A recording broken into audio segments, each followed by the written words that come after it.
Online classes शुरू हो रहे हैं प्रॉब्लम की वजह से। तो आज की क्लास में हम बात करते हैं बेटा न्यूटन के सेकंड लॉ के ऊपर, लॉज ऑफ मोशन में। कल के क्लास में हमने खाली इंट्रोडक्शन दिया था कुछ मिनट्स के लिए लीनियर मोमेंटम के बारे में, जो कि हमने फर्स्ट क्लास से देखा था। फर्स्ट लॉ ऑफ मोशन बेटा जो कि आपने पढ़ा है फर्स्ट लॉ में, आपने ये चीज देखा कि जब एक बॉडी मोशन बनाती है, मोशन में होती है, एक बॉडी की अगर मोशन होगी तो वो मोशन हमेशा होती है यूनिफॉर्म। और जब एक बॉडी यूनिफॉर्म मोशन में होती है बेटा, तो दैट मीन्स इसकी जो वेलोसिटी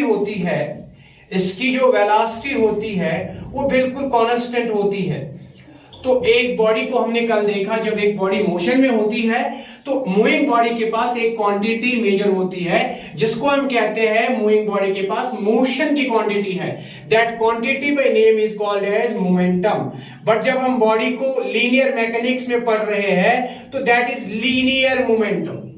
और लीनियर मोमेंटम क्या होती है बेटा? ये बॉडी की मोशन की मेजरमेंट होती है जब वो यूनिफॉर्म मोशन में होती है, और ये कंजर्व क्वांटिटी भी होती है बॉडी के साथ जब तक बॉडी इस सिचुएशन ऑफ यूनिफॉर्मनेस में रहेगी। तो ये कितना होता है? ये बॉडी के मास के बराबर होता है multiple with the velocity body attain in the motion. यानी जो बॉडी के पास अपनी सिचुएशन ऑफ मोशन होगी उसमें उसके पास कितनी वेलोसिटी होगी, उस बॉडी के साथ मल्टीपल मास करेंगे, वेलोसिटी और मास का मल्टीप्लिकेशन जो क्वांटिटी मेजर होगा वही होता है बॉडी मोशन के अंदर लीनियर मोमेंटम का मतलब। ये हमने कल के क्लास में डिस्कस किया है, डिसाइड किया है। आज की क्लास में हम बहुत अहम बात करने जा रहे हैं बेटा। वो क्या है? आज की क्लास में हम बात करने जा रहे हैं न्यूटन सेकंड लॉ में। हम बात करते हैं जो बॉडी मोशन में अपने आप होती है, क्या इसकी मोशन इफेक्ट होती है, चेंज होती है? तो याद रखिए बेटा, अगर हम एक आइडियल सिस्टम की बात करेंगे, एक आइडियल सिस्टम में अगर हम बात करेंगे इसमें नेट फोर्स एक्टिंग जीरो होती है। अगर इसमें नेट फोर्स एक्टिंग जीरो होती है तो सिस्टम के अंदर इंटरनल फोर्सेस हो सकते हैं, उनका टोटल भी सम ऑफ ऑल फोर्सेस जीरो होती है। लेकिन यहां हम देखेंगे बेटा आज कि अगर एक सिस्टम पे आइडियलनेस खत्म हो जाएगी, यानी एक सिस्टम अंडर एक्सटर्नल फोर्स आ जाएगा। जब सिस्टम आइडियल होता है नेट फोर्स जीरो होता है, जब नेट फोर्स जीरो होता है एक्सेलरेशन जीरो होती है, जब एक्सेलरेशन जीरो होती है वेलोसिटी कांस्टेंट होती है, जब वेलोसिटी कांस्टेंट होती है तो लीनियर मोमेंटम होती है, जब लीनियर मोमेंटम होती है तो कंजर्व होती है। यानी ये क्वांटिटी कंजर्वेशन में होती है, चेंज नहीं होती है। It's a conserved quantity for ideal system. Conserved quantity है ये बेटा, ये तो कंजर्व्ड क्वांटिटी है। लेकिन बात करते हैं अगर आइडियल सिस्टम डिस्टर्ब हुआ, अगर ये खराब हो गया बेटा, इसको खराब कैसे होना है? जब इस पे नेट फोर्स जो है अब वो जीरो नहीं होगा, अब वो कुछ तो कुछ होगा। तो उस टाइम क्या होगा बेटा? अनसातन क्या शब्द है? अनसातन gas Gobra conservation nature of momentum disturb. और न्यूटन सोपुन सेकंड लॉ जो अथ पे डिपेंड करन। ये वन कि अगर अख सिस्टम तो नीहुन आइडियल सिस्टम अमिस मन कंजर्वेशन आसन मोमेंटमस, लेकिन अगर अमिस आइडियलनेस डिस्टर्ब गस्य खराब गस्य तो फिर क्या होगा? तो इसका मतलब इस पे लगने वाला जो नेट फोर्स जीरो हुआ करता था अब वो जीरो नहीं होगा, अब तो वो होगा। उससे क्या होगा? उससे डिस्टर्ब हो जाएगा मोमेंटम। तो यही है न्यूटन की सेकंड लॉ जिसके बारे में आज की क्लास हम शुरू करने जा रहे हैं। तो बात करते हैं बेटा न्यूटन सेकंड लॉ पर। सो न्यूटन सेकंड लॉ क्या कहता है बेटा? न्यूटन सेकंड लॉ कहता है कि अगर हम एक सिस्टम पे नेट फोर्स का इफेक्ट देखें तो हम देखेंगे rate of change of momentum. अब हम लीनियर मैकेनिक्स की बात करते हैं, वरना कल हमने बोला था आपसे एग्जांपल में सर्कुलर मैकेनिक्स में, रोटेशनल मैकेनिक्स में मोमेंटम बन जाएंगे एंगुलर मोमेंटम। लेकिन अभी तो हम लीनियर मैकेनिक्स में पढ़ रहे हैं, तो याद रखिए rate of change of linear momentum जो है ये डायरेक्टली चेंज होता है ड्यू टू अप्लाइड फोर्स और फोर्स एप्लीकेशन। फोर्स अप्लाइड यानी अप्लाइड फोर्स से ही ये चेंज होता है। ये न्यूटन की सेकंड लॉ हमें बताता है। सो न्यूटन सेकंड लॉ को अगर हम एक स्ट्रक्चर के तौर बताएंगे, एक examination question of point view से देखेंगे, तो जरा सबसे पहले हम इस पे थोड़ा सा रफली वर्क करेंगे बेटा। न्यूटन की सेकंड लॉ हमें क्या कहती है? सो न्यूटन की सेकंड लॉ कहती है rate of change of linear momentum या simply momentum, it is always because of force applied, that means force external. So जब एक सिस्टम खराब होता है, जब एक सिस्टम डिस्टर्ब होता है, तो न्यूटन सेकंड लॉ हमें यही पहचान देता है कि जो आपका मोमेंटम है, जो आपका मोमेंटम है, इसका चेंज होना टाइम के साथ, ये सब किसकी वजह से होता है? फोर्स एप्लीकेशन से, फोर्स एक्सटर्नल से। यानी आपका मोमेंटम डिस्टर्ब होगा, rate of change of momentum is because of applied force, or we can say momentum of system get disturbed only, or a body or a system, it is conserved quantity for any ideal system, but when the system get disturbed by the external force, then the momentum should definitely change. So this is in general Newton's second law, that rate of change of momentum is directly proportional to the application of external force on the body or on the system.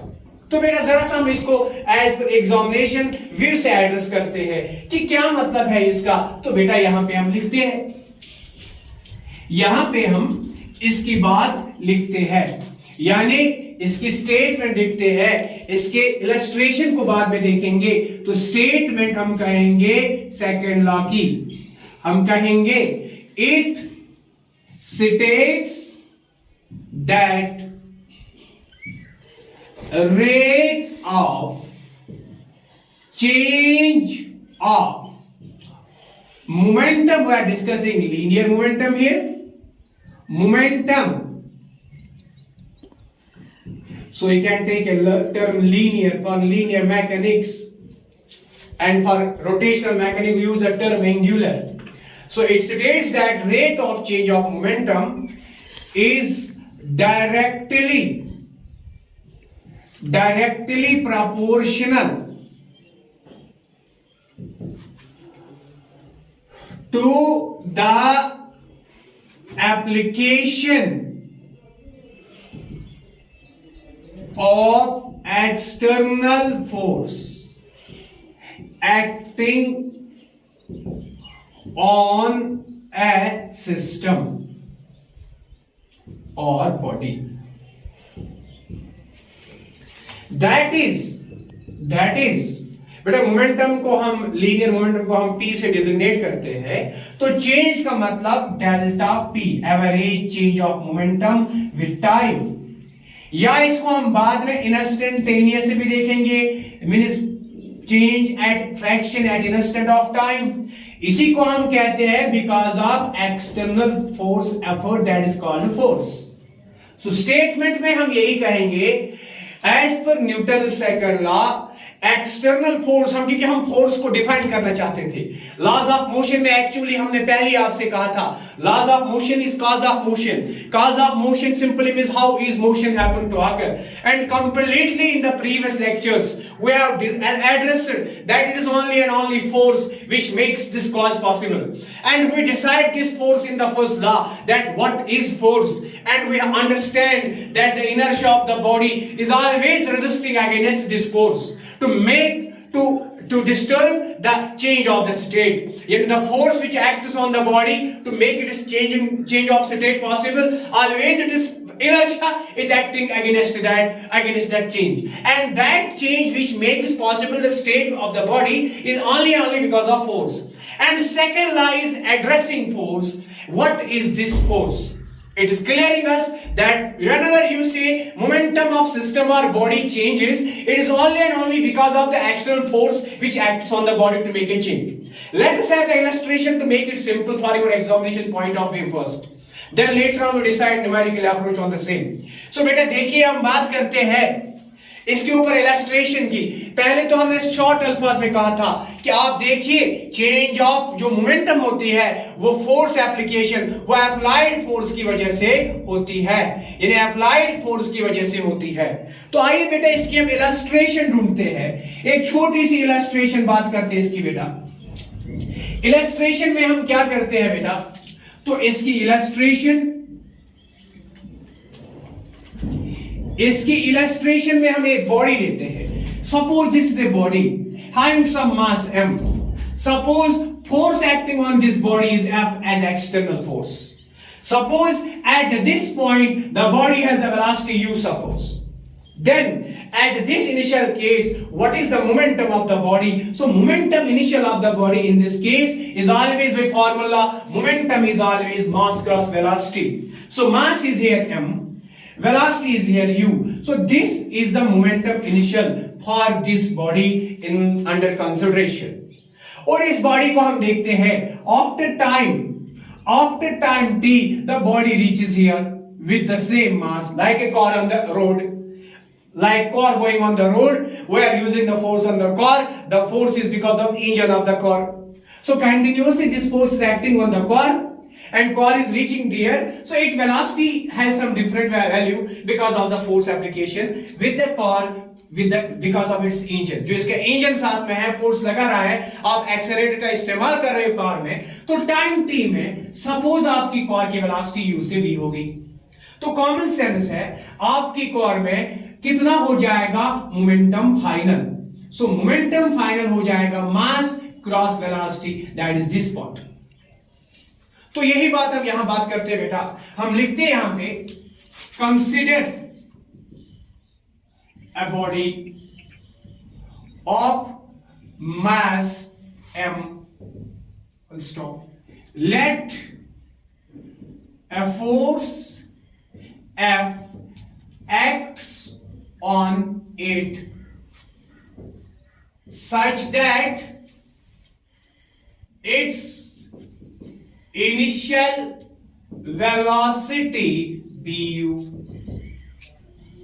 after time t, let its velocity becomes v, then we have क्या देखेंगे बेटा, then we have momentum initial या initial momentum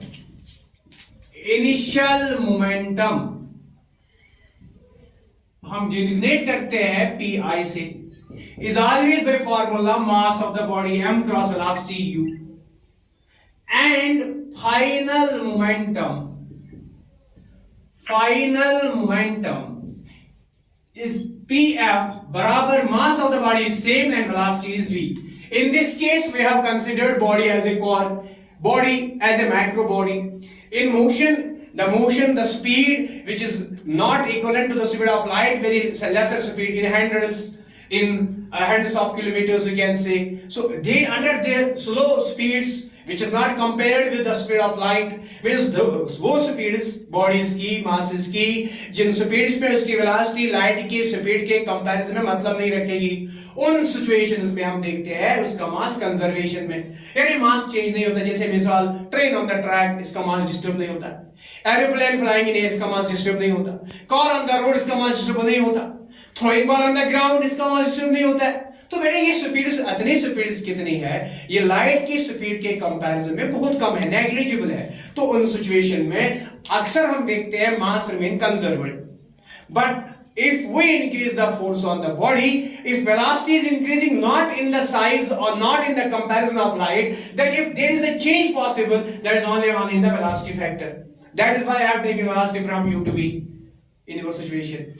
So बेटा मैंने लिखा final momentum is m into v, तो common sense है, तो मोमेंटम कितना बदला होगा, what is the change in momentum equivalent to, momentum कितना बदला होगा। तो जरा हम इसको देखते हैं, मोमेंटम कितना बदला। So change in momentum,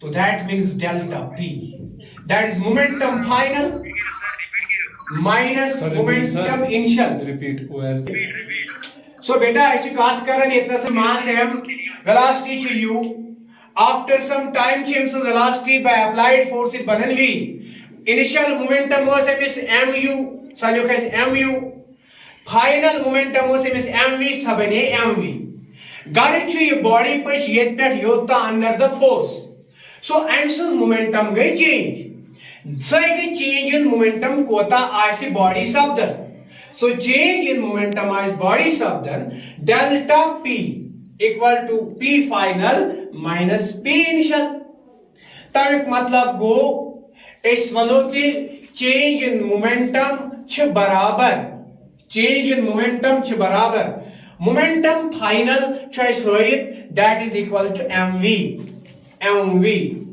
minus momentum initial छ इस बराबर mu Guys, momentum draw situations अंदर changes अंदर delta p draw is बराबर जिगर म्यून असा कोता draw delta p draw is बराबर mass common velocity change v minus u और ऐसा कोई for instant dp ती Vanit so go m into v minus u so v minus u means change in velocity change in so बेटा बेहतर को अगर तो वही आ सको change in velocity so that is change in velocity that is dv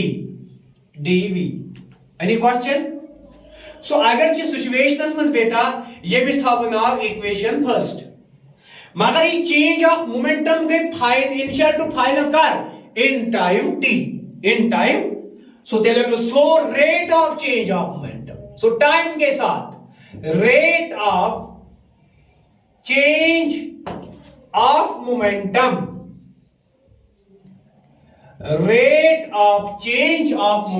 कोता बनी मिवन गुमर rate of change of momentum बने so go dp by dt ठीक dp by dt और ये किस पर डिपेंड करन so remember change in momentum को final momentum minus initial momentum ये ड्रॉ इस बराबर बिल्कुल ड्रॉ बराबर as per the condition so when you mass into change in velocity with respect to change in time change in तो हम यहां पे भी बेटा दे सकते हैं dv by t because t is the time of change t is the time of change dp by t dv by t but what is called dv by t it is called a change in velocity is called acceleration सो आप देखिए change in momentum and change in time के साथ आपने देखा please be serious आपने देखा सो change in momentum जो है dp by चलो dp by dt लिखेंगे इसको कोई बात नहीं इससे कोई प्रॉब्लम नहीं है सो ये जो है dv by dt ये कितना बना हमें dp by dt हमें बना है मास क्रॉस एक्सेलरेशन क्यों because dv by dt dv by is always called as acceleration rate of change of velocity का मतलब है एक्सेल तो बेटा ये रहा आपका नेक्स्ट स्टेप नंबर 2 अब हम देखते हैं स्टेप नंबर 2 को हमने देखा rate of change of momentum जो है वो है मास क्रॉस एक्सेलरेशन शर्त है मास इज कांस्टेंट शर्त है मास इज कांस्टेंट बिकॉज वो बॉडी पहले भी मास m की थी चेंज के बाद ऑफ वेलोसिटी में मास m की रही है कार ऑन द रोड मैंने कहा पहले ही वो सारी बॉडी जिनकी वेलोसिटी लाइट की वेलोसिटी के कंपैरिजन में मतलब नहीं रखती है ऑलमोस्ट उन केसेस में उनके मास को हम कंजर्व मानते हैं कांस्टेंट मानते हैं वरना ऐसे सिचुएशन में मैं आपको बोलूंगा जहां मास डिस्टर्ब होती है और लेकिन अभी तो हम सिंपल केस बनाते हैं मास कंजर्वेशन पर तो ये सिचुएशन हमें मिला है change of momentum is really mass cross acceleration but from Newton second law from Newton's second law Newton का सेकंड लॉ कहता है बेटा कि अगर आपके पास चेंज ऑफ मोमेंटम हुआ dp by dt इसके लिए रेस्पॉन्सिबल है एक्सटर्नल फोर्स इसके लिए रेस्पॉन्सिबल है एक्सटर्नल फोर्स। तो बेटा अगर आप इस सिचुएशन को समझते हो, ये इक्वेशन थर्ड है, तो न्यूटन सेकंड लॉ कहता है rate of change of momentum is directly proportional to the force applied on the body to make a change. तो अब आप देखते हैं बेटा, यही चीज मास एक्सेलरेशन है, यही चीज अप्लाइड फोर्स के साथ प्रोपोर्शनल है। So from equation second and third we get equation दूसरी, और इक्वेशन तीसरी को देखो आप सब, क्या मिल रहा है आपको बेटा? आपको मिल रहा है फोर्स ही तो प्रोपोर्शनल बनेगा डीपी बाई dt के बदले में मास क्रॉस एक्सेलरेशन। बिल्कुल सही बात है। तो इसका मतलब एक्सटर्नल फोर्स इक्वलिटी लाएंगे, कांस्टेंट ऑफ प्रोपोर्शनलिटी बाहर निकालेंगे के नाम से, मास एक्सेलरेशन। लेकिन बेटा ख्याल रखिएगा, फिजिक्स में अक्सर उस टाइम का कांस्टेंट 1 माना जाता है जब वो पहली बार कोई क्वांटिटी को मेजर किया जाता है। जैसे फोर्स को आपने पहली बार मेजर किया है, इस टाइम का कांस्टेंट 1 क्यों होता है? रिमेनिंग क्वांटिटी जो भी है उनको हम यूनिट साइज में देखते हैं। किस में देखते हैं? Unit size. तो जाने याद रखिए, आपके पास फोर्स है, आपके पास मास है, आपके पास एक्सेलरेशन है, इनको देखिए, find them in unit size, यानी यूज इन यूनिट साइज। आप इनका यूनिट साइज उन्हें FB1 मानो, MV1 मानो, AB1 मानो, इनका मल्टीपल आ जाएगा 1 into 1 into K, that is K equal to 1. So that is why K equal to 1. So K बराबर 1 implies that force equal to mass cross acceleration. ये रही आपकी इंपॉर्टेंट रिजल्ट, फोर्स बराबर mass cross acceleration.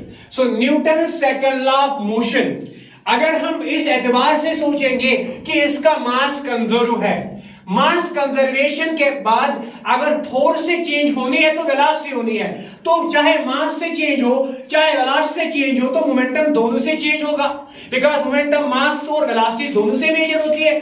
लेकिन इस case में हमने मास को कंजर्व रखा, तो अगर इसमें वेरी करना है तो वो वेलोसिटी वेरी करना है, और वेलोसिटी वेरी करते हैं तो हम देखते हैं फोर्स की इक्वेशन वो होती है डायरेक्टली मास इनटू एक्सेलरेशन। सो हम याद रखेंगे, under conservation of mass, whenever there is change in momentum by application of force, always it is बराबर product of mass and acceleration produced in that body. So mass acceleration का formula Newton second law का हमेशा वाला formula नहीं है, ये एक special formula है, स्पेशल रिजल्ट के लिए, फॉर कंजर्वेशन ऑफ मास के लिए, मास कांस्टेंट के लिए। सो ये रिजल्ट बड़ा अहम है जिसको मैं हाईलाइट कर रहा हूं। ये रिजल्ट फोर्स इज बराबर मास क्रॉस एक्सा। सो आप खुद नोट करोगे, in this case force is equal to the product of mass and acceleration produced in the body in which it is acted, जिस पे एक्ट हो गया। So please take it, class will be continue, Zoom class will be continue, please take it, हाँ आप। So जिगर तो शोशन कि Newton Soban cycle law show इस वनन फोर्स हसा छु बराबर प्रोडक्ट ऑफ मास एक्सेलरेशन, शरत छु ये मास आसी कंजर्व, और मास कर आइस कंजर्व बेटा, यम सातन यस तो वेलोसिटी चेंज चूचन बेटा, मास तो तम सातन कंजर्व, यम सातन सन गोबर में इस वेलोसिटी चूचन, वेलोसिटी आइस वारिया लकट, very small then speed of light. अम सातन च मास कंजर्वेशन पॉसिबल। सर क्या यह न्यूटन सोबन second law one force mass acceleration बराबर नहीं, ये खाली एक special result when mass is conserved and velocity of the body under change is very small then velocity of the light. गर्ज अगर हसा सर तिस सिचुएशन छा यतनस मोमेंटम चेंज गए because of mass change as well, बिल्कुल। So बेटा इस वुचो तिम ते, यानी momentum change by changing mass। Sir एक मिनट रुकिए। एग्जाम्पल, हालांकि आपके एग्जामिनेशन में 95% इवन नीट में भी 95% जो है आपका ये लास्ट सेकंड है मास कंजर्वेशन पे ही काम करता है। लेकिन कुछ एग्जांपल देखें जहां मास कंजर्व होता नहीं है, वेरी करता है, तो तब भी मोमेंटम चेंज होगा, क्योंकि आपको पता है मोमेंटम बराबर होता है मास क्रॉस वेलोसिटी को। तो मोमेंटम चेंज होना मींस मास का चेंज होना या वेलोसिटी का चेंज होना या दोनों का चेंज होना। अभी तक आपने देखा वेलोसिटी का चेंज होना, मोमेंटम का चेंज होना, दैट इज फोर्स। अब हम देखेंगे मास का चेंज होना भी मास का चेंज होना भी मोमेंटम का चेंज होना है। जब मास का चेंज होना भी मोमेंटम का चेंज होना है, that means also force can make the effect on mass of a body. तो सबसे बेस्ट एग्जांपल हम देखेंगे इसमें। इसके बाद हम बात करेंगे differential form of second law की। लेकिन याद रखो, अगर मोमेंटम इस पर मैटर करता है तो मास पे भी डिपेंड करेगा, वेलोसिटी के भी डिपेंड करेगा। तो आइए मास की बात करते हैं। तो लॉन्च रॉकेट करेंगे, रॉकेट लॉन्च। जब हम रॉकेट लॉन्च करते हैं बेटा, एक रॉकेट होती है, इसके बॉडी में कंपार्टमेंट्स होते हैं, रियर ओपनिंग होती है। जब इसमें गैसेस बर्न होते हैं, इसके अंदर जो मास कंटेन होता है वो mass rocket body plus fuel within होता है। यानी इसका जो मास है वो मास है body of rocket plus fuel. लेकिन जब इसमें बर्न होता है फ्यूल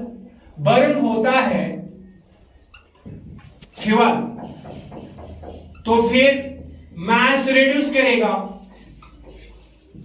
सीधी बात है बेटा, सीधी बात है। जब एक रॉकेट में हम फ्यूल देखते हैं, कंपार्टमेंट से फ्यूल देखते हैं इसके बॉडी पार्ट्स में, तो जब ये बर्न होता है तो बर्न होने से फ्यूल रिड्यूस हो जाएगा, तो इसका टोटल मास भी इफेक्ट होगा। सो दैट मींस यहां से हम देखेंगे रियर एंड से गैसेस आउट करते हैं, लेकिन यहां हम देखते हैं मास चेंज हुआ। तो यहां पे हम देखते हैं मोमेंटम का change because of mass change होगा। तो जहां पे हम याद रखेंगे, हम कहेंगे यहां पे आएगा dm by dt। सो यहां पे जो टर्म आएगा मास चेंज विद टाइम। जब मास चेंज विद टाइम होगा तो आपका मोमेंटम भी चेंज होगा, dy by dt होगा। सो momentum also changes and mass changes. तो दैट मींस इस फैक्टर से हम देखेंगे कि मास चेंज होने से भी मोमेंटम बदल जाएगा, because momentum is mass cross velocity. ऐसा ही सेकंड केस हम देखेंगे, जब किसी भी बॉडी को हम वेलोसिटी देते हैं, वेलोसिटी v देते हैं very close the velocity of light, तब क्या होता है, मास जो m0 है ये इंक्रीज होती है, मीन्स मास इफेक्ट होती है। जब मास चेंज होती है, चाहे बढ़ जाती है चाहे रिड्यूस होती है, दोनों केस में मास चेंज हो रही है। जब बेटा मास चेंज होगा तब भी मोमेंटम चेंज होगा, जब वेलोसिटी चेंज होगा तब भी मोमेंटम चेंज होगा, जब दोनों चेंज होंगे तब भी चेंज होगा। तो गर्ज हमारा ये है कि मास के चेंज होने से भी मोमेंटम चेंज हो जाएगा। तो मोमेंटम का चेंज मास का चेंज भी होगा, चाहे मास रिड्यूस हो चाहे मास इंक्रीज हो। इस केस में मास इंक्रीज हो जाएगा। ये हम पढ़ेंगे आइंस्टाइन की रिलेटिविटी की थ्योरी से, यानी जो मास न्यू होता है वो बराबर होता है actual mass upon √1 minus v square by c square. ये फॉर्मूला है, variation of mass due to the velocity. m इज न्यू मास, m0 इज original mass, rest mass, v is the velocity given to the body जब वे velocity light की speed के comparison में दी जाएगी, and c is the velocity of the light, and velocity of light is approximately 3 into 10 power 8 meter per second in free space or air। ठीक है, तो आप देखिए यहां पे सपोज हम करते हैं, सपोज v बराबर c by 2, यानी वेलोसिटी ऑफ लाइट के हाफ के बराबर 10 पावर 6, 10 पावर 7। तो आप देखिए क्या होगा, यहां पे मास जो न्यू बनेगा, new mass becomes actual mass rest mass with √1 minus v के बदले c by 2, v square is c square by 4, और अपना भी यहां पे c स्क्वायर है। हजार पूरा देखो वीडियो आ रहा है। तो आप देखिए v के बदले c बाई 2 स्क्वायर से c square by 4, c square से c स्क्वायर मर गया, सो डायरेक्टली यहां से 4 1 are 4 माइनस यहां से 1, 4 minus 1 is 3 डिवाइड बाई 4। तो अगर आप अच्छे बच्चे होंगे न्यूमरेटर तो m नॉट ही रहेगा, डिनोमिनेटर में मुझे बेटा क्या रहना चाहिए, आपको रहना चाहिए 4 1 are 4, 4 1 are 4, यहां क्रॉस 4 को करो, माइनस 1 करो, दैट इज 3 डिवाइड बाई 4, 4 का रूट खत्म होगा तो 2 से खत्म होगा, 2 बाहर आएगा, ठीक है, तो ये 2 ऊपर आएगा तो ये बनेगा 2 times 2 by root 3 times m naught. तो देखिए एक्चुअल मास बढ़ रहा है, बढ़ रहा है, इंक्रीज हो रहा है। आप देखिए 2 बड़ा है रूट 3 से, 2 बड़ा है because root 4 is 2, root 3 is 1.7, so dividing 2 by 1.7, so it becomes more value, है ना बेटा। सो आप देखिए ये वैल्यू बढ़ने जा रहा है, तो ये बढ़ते बढ़ते 1 से ज्यादा बन रहा है, 1 point something, 1 point, तो ये 1 था, ये 1 point something बना, सो इंक्रीज हुआ क्योंकि 2 बाई रूट 3 से फैक्टर जो है 1 से बड़ा हो जाएगा, जब 1 से बड़ा हो जाएगा सो m नॉट से बढ़ जाएगा ये मास। सो ये मैं आपको सिंपल एग्जांपल दे रहा था बेटा कि आप देखिए न्यूटन की सेकंड लॉ जो आप पढ़ रहे हो, आप कंजर्वेशन ऑफ मास पे पढ़ रहे हो, फोर्स बराबर मास क्रॉस एक्सा, लेकिन अगर मास वेरी करेगा जैसे रॉकेट लॉन्च में जैसे बॉडी को वेलोसिटी ऑफ लाइट से घुमाएंगे तो मास वेरी करेगा, तब भी मोमेंटम चेंज होगा, तब ये नहीं होगा फोर्स कॉल्ड मास क्रॉस एक्शन। तो फिर हकीकत में एक सही फार्मूला क्या है, न्यूटन के सेकंड लॉ की एक्चुअल फार्मूला बताइए फिर। सो न्यूटन के सेकंड लॉ की अगर हम एक्चुअल फार्मूला बताएंगे तो बेटा इसको हम फोटोग्राफ लेंगे, इसके बाद हम वो चीज बताएंगे, तब क्लास ऑफ होगी। प्लीज मेक इसको पॉज रखो तब तक।